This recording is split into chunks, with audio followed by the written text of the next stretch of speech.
परिवहन किसी भी देश की अर्थव्यवस्था की रीढ़ की हड्डी होते हैं। यह हमें एक स्थान से दूसरे स्थान पर ट्रांसपोर्टेबिलिटी तथा गतिशीलता को समझाते हैं, और यह हमें एक स्थान से दूसरे स्थान पर क्या क्या मदद करते हैं। यह जनसंख्या के साथ साथ माल को एक स्थान से दूसरे स्थान पर ले जाने में मदद भी करते हैं। तो मेरा नाम है राम कुमार सोनी, मैं आज आपको पढ़ाऊंगा कक्षा 12 का अध्याय 6। इसमें अपन देखेंगे कि रेल, जल एवं वायु परिवहन का विवरण। कि अपन ने पिछले टॉपिक में यह देखा कि सड़क परिवहन क्या होता है स्थलीय परिवहन में। तो दूसरा टॉपिक स्थलीय परिवहन में, इसमें रेल परिवहन। तो अपन रेल से तो सभी ही लोग अवगत हैं। तो रेल परिवहन क्या है? मध्यम दूरी की उपयोग के लिए रेल परिवहन का उपयोग किया जाता है। भारतीय रेल जाल विश्व के सर्वाधिक रेल जालों में से एक है। तो भारत का जो रेल जाल है वो सर्वाधिक मजबूत रेल जाल माना जाता है विश्व में। यह माल यात्री परिवहन को सुगम बनाने के साथ साथ आर्थिक वृद्धि में भी योगदान देता है। अब कुछ एक कोटेशन है। महात्मा गांधी ने क्या कहा? महात्मा गांधी ने कहा, भारतीय रेल विविध संस्कृति के लोगों को एक साथ लाकर भारत में स्वतंत्रता संग्राम में योगदान दिया है। तो भारत में जो रेलें चलाई गई उत्तर से दक्षिण, जो दक्षिण से उत्तर, तो यह उत्तर में अलग संस्कृति, दक्षिण में अलग संस्कृति, तो यह अलग अलग संस्कृति को, विविधता को मिलाती है। और भारत के स्वतंत्रता संग्राम, उस समय भारत स्वतंत्रता संग्राम हो रहा था, रेलों ने बहुत ज्यादा योगदान दिया। तो यह कोटेशन महात्मा गांधी के द्वारा दिया गया था। यह रेल परिवहन।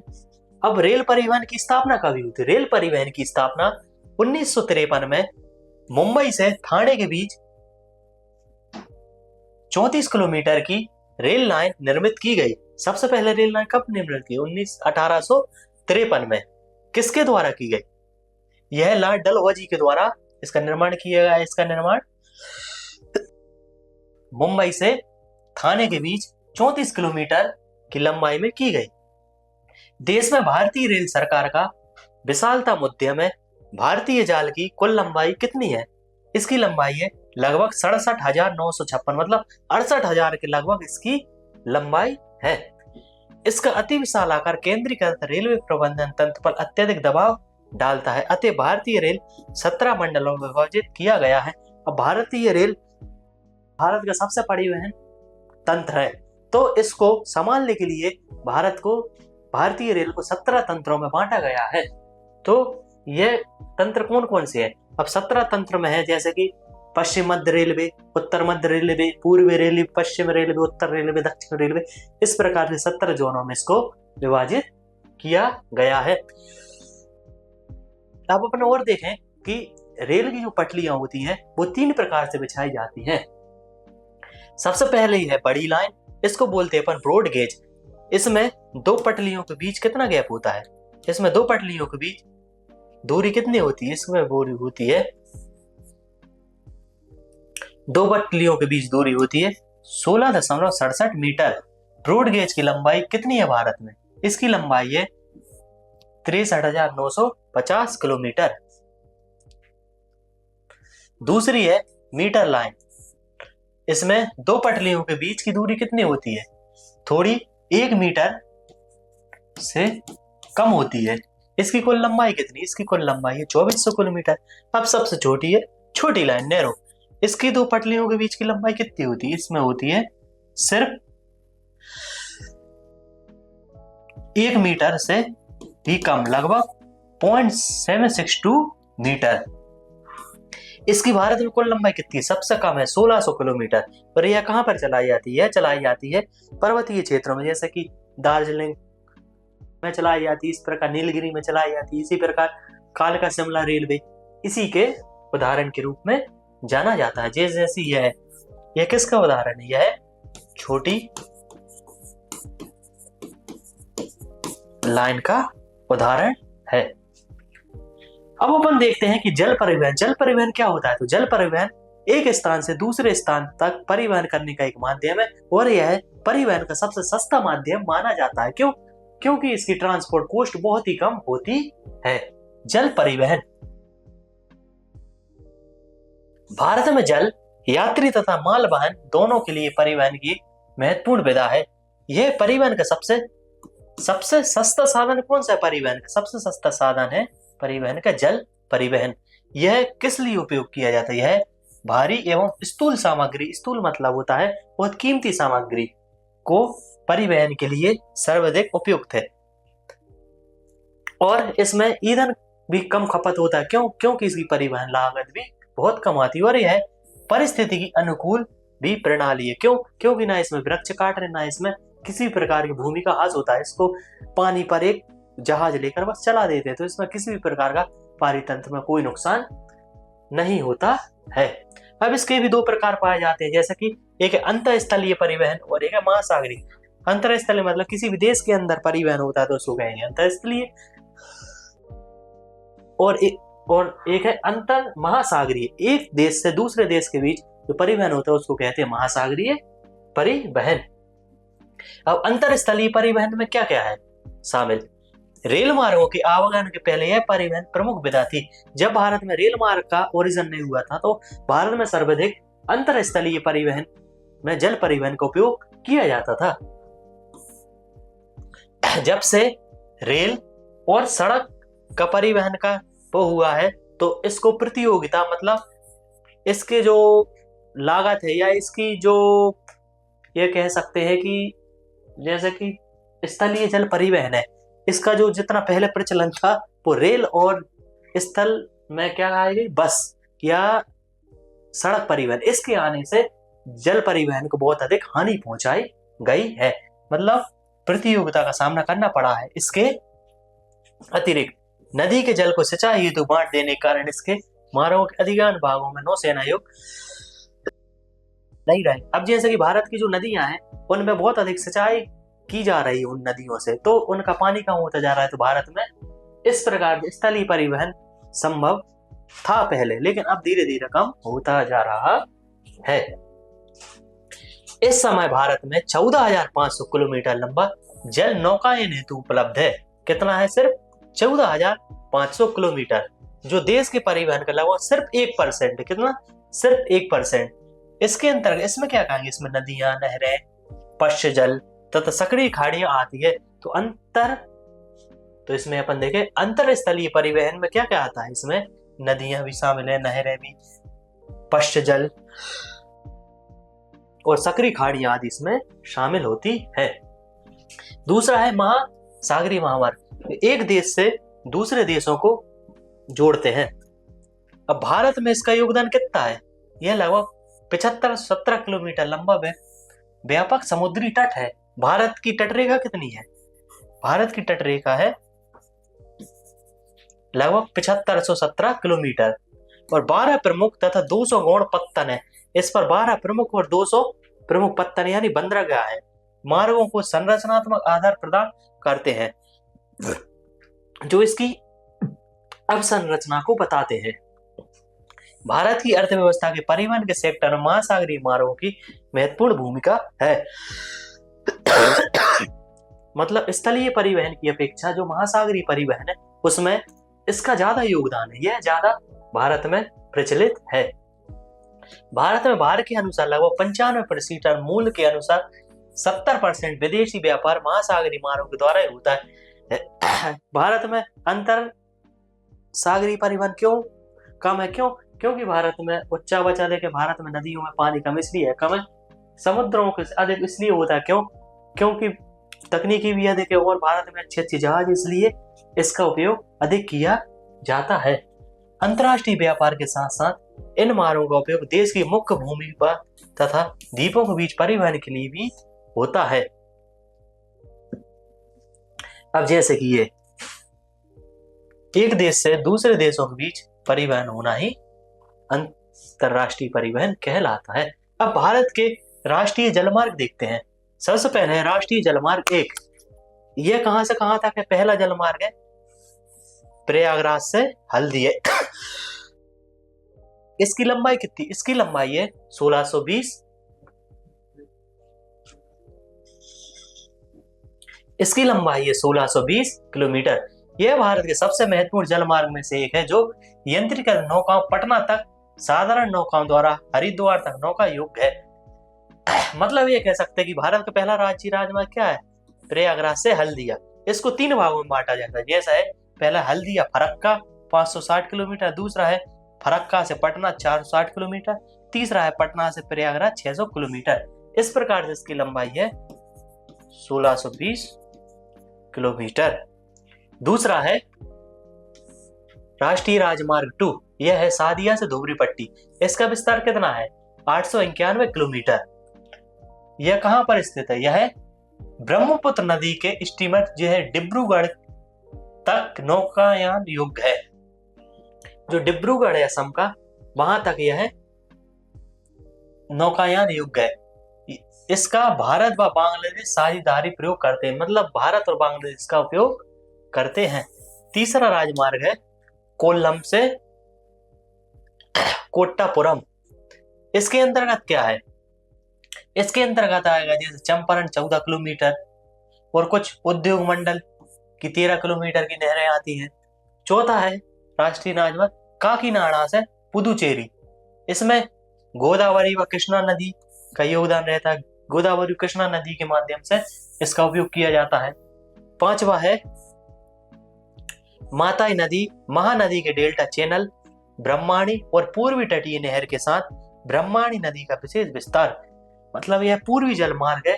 इसका विस्तार कहां से कहां तक है? जैसे इसमें है महानदी भी शामिल है, इसमें ब्रह्माणी नदी भी शामिल है और कुछ पूर्वी तटीय नदी नहरें भी इसमें राष्ट्रीय राजमार्ग 5 में शामिल है।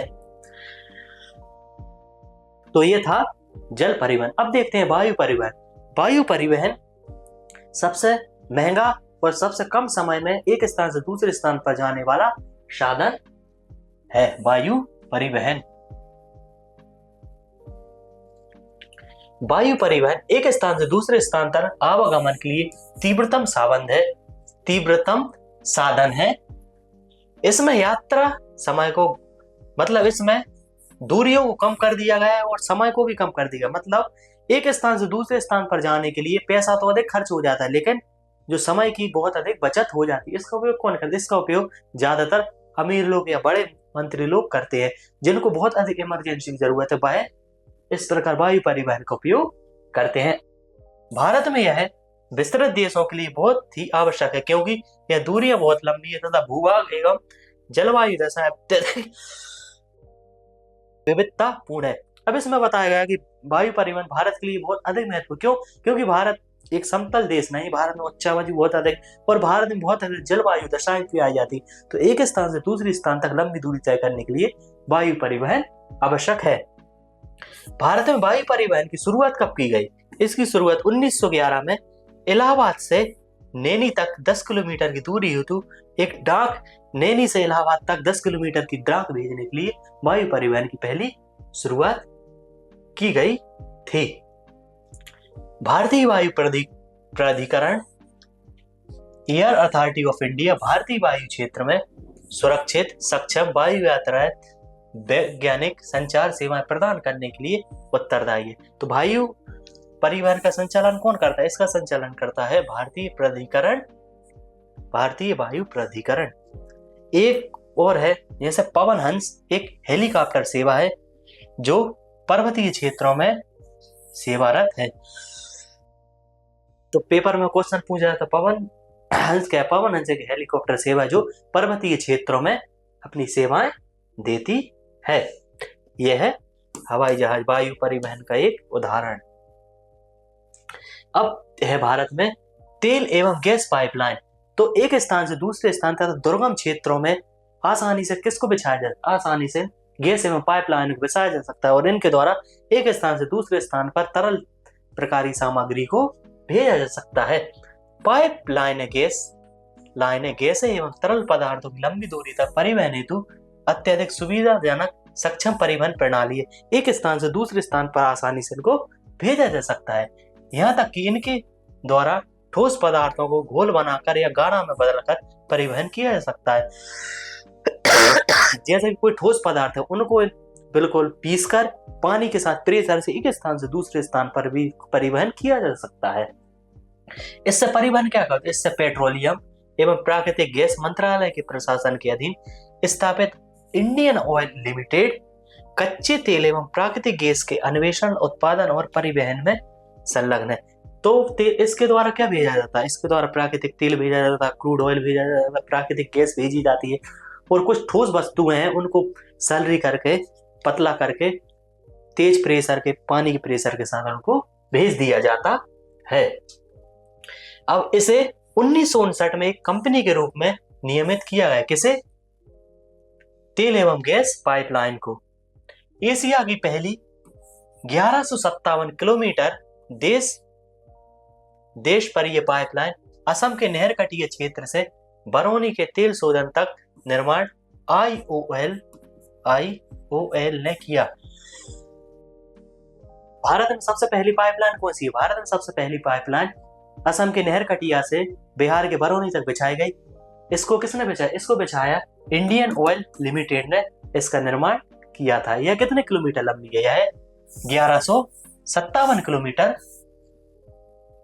यह 1157 किलोमीटर लंबी है। अब है संचार जाल। अब संचार क्या होता है? संचार मतलब होता है कम्युनिकेशन। जैसे जैसे भारत टेक्नोलॉजी में आगे बढ़ता जा रहा है, वैसे वैसे कम्युनिकेशन स्किल भी बढ़ती जा रही है। अब कम्युनिकेशन के तत्व क्या है? जैसे मोबाइल है, लैपटॉप है, और इसके बाद टीवी है, समाचार पत्र है, रेडियो है, यह सभी कम्युनिकेशन के साधन है। मानव ने कालांतर में संचार के विभिन्न माध्यमों विकसित किए हैं। सबसे पहले आरंभिक समय में ढोल या पेड़ के खोखले के तने के बजाय आग या धुएं के संकेतों द्वारा अथवा तीव्र धावों की सहायता संदेश पहुंचाए जाते थे। पहले के समय में क्या पहुंचाए? संदेश पहुंचाए।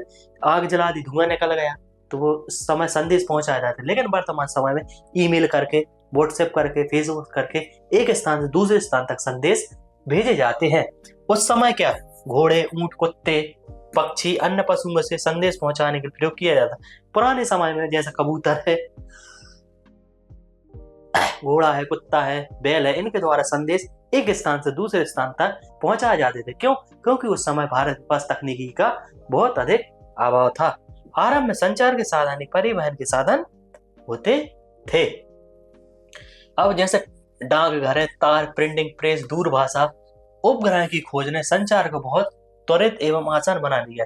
टेक्नोलॉजी के कारण printing press, mass media, satellite और डाकघर ने संचार को त्वरित बना दी। मतलब एक स्थान से दूसरे स्थान में जो संदेश है वो बहुत ही आसानी से और बहुत कम समय में भेजा जा सकता है। विज्ञान एवं प्रौद्योगिकी के क्षेत्र में संचार के क्षेत्र में क्रांति लाने का महत्वपूर्ण योगदान दिया है।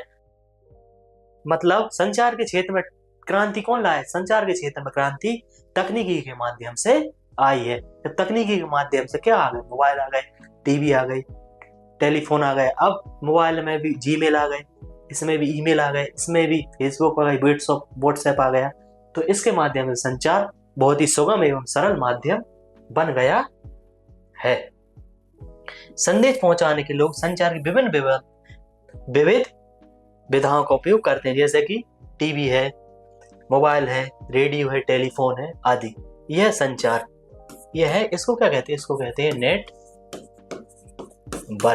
यह सभी एक दूसरे से जुड़े हुए हैं। अब संचार का प्रमुख साधन क्या है? इसका प्रमुख साधन है टेलीविजन। तो इसमें क्या है? सूचना के प्रसार और आम लोगों को शिक्षित करने के लिए टेलीविजन प्रसारण एक अत्यधिक प्रभावशाली दृश्य श्रव्य माध्यम के रूप में उभरा है। तो टेलीविजन हम देख भी सकते हैं और सुन भी सकते हैं। प्रशिक्षण के साथ साथ अन्य भारत सरकार के कार्यक्रम और इसके साथ साथ बहुत अधिक सीरियल और धारावाहिक के लिए भी है जाना जाता है। प्रारंभ में तो टीवी केवल राष्ट्रीय राजधानी तक ही सीमित थी, जहां 1959 में प्रारंभ किया गया था, लेकिन 1972 के बाद अन्य केंद्र चालू हुए। सबसे पहले तो टीवी 1959 में सिर्फ दिल्ली तक ही सीमित थी, लेकिन 1972 के बाद टीवी को इतना अधिक पब्लिश या एडवर्टाइज किया गया कि भाई अब हर हर घर में मौजूद है। सन 1976 में टीवी को ऑल इंडिया रेडियो से विलगित कर दिया गया। मतलब ऑल इंडिया रेडियो से टीवी को हटा दिया गया, तो टेलीविजन अलग संस्था बन गई, एक रेडियो अलग संस्था बन गई। दोनों के पहले कार्य एक थे, लेकिन अब दोनों के कार्य अलग अलग हो। रेडियो अपना कार्य करता है, टीवी अपना कार्य करती है। इसे दूरदर्शन डीडी के रूप में अलग पहचान दी गई। मतलब डीडी के रूप में इसको, टीवी को अलग पहचान दी गई। दूरदर्शन चैनल जो भारत सरकार के चैनल है, इस पर भारत सरकार की योजना और भारत सरकार के कार्यक्रमों को दिखाया जाता है। अब टीवी पर जो टीवी दिखाई जाती है, टीवी किसके द्वारा, टीवी डिस्क के द्वारा दिखाई जाती है, जो छतरी के द्वारा दिखाई जाती है। किसके द्वारा सिग्नल पकड़ती है? छतरी। जैसे इनसेट 1A राष्ट्रीय टेलीविजन DTT1 के चालू होने के बाद समूचे नेटवर्क के लिए साझा राष्ट्रीय कार्यक्रमों की शुरुआत की गई। मतलब इस सैटेलाइट के द्वारा रेडियो सिग्नल भेजी जाती है और इससे टीवी का माध्यम या टीवी का संचालन किया जाता है, और इन्हें देश भर के पिछड़े और सुदूर ग्रामीण क्षेत्रों तक विस्तारित किया गया। और धीरे धीरे टीवी का इतना अधिक प्रचलन किया गया कि टीवी एक दूरस्थ क्षेत्रों, ग्रामीण क्षेत्रों से लेकर कई शहरी क्षेत्रों में भी मौजूद है। और इसका रखरखाव कौन करता है? इसका रखरखाव करता है भारतीय संचार मंत्रालय। और इसका जो टीवी चलाई जाती है वो किस सैटेलाइट से चलाई जाती है? सैटेलाइट काम करता है इनसेट 1A। यह इसकी माध्यम है। तो इस प्रकार अपन ने देखा कि कैसे रेल है, कैसे परिवहन है और कैसे संचार के साधन है। यह भारत जैसे विकासशील देश में बहुत अधिक योगदान देता है, और कैसे इतिहास से लेकर कैसे वर्तमान तक का युग रहा, कैसे लोगों ने तकनीकी के माध्यम से अपने आप को डेवलप किया, यह सभी साधन हमें तकनीकी के और अधिक विकसित होने की सलाह देते हैं। तो इसी प्रकार से डेप्थ में पढ़ने के लिए हमारे क्यूक्यू एजुकेशन के ऐप को अभी प्ले स्टोर से डाउनलोड करें और आप हमें रिव्यू देकर बताएं और हम आपके लिए क्या बेहतर कर सकते हैं। यदि आपको वीडियो पसंद आए तो वीडियो को लाइक करें, चैनल को सब्सक्राइब करें और वीडियो पर कमेंट जरूर करें। Thank you.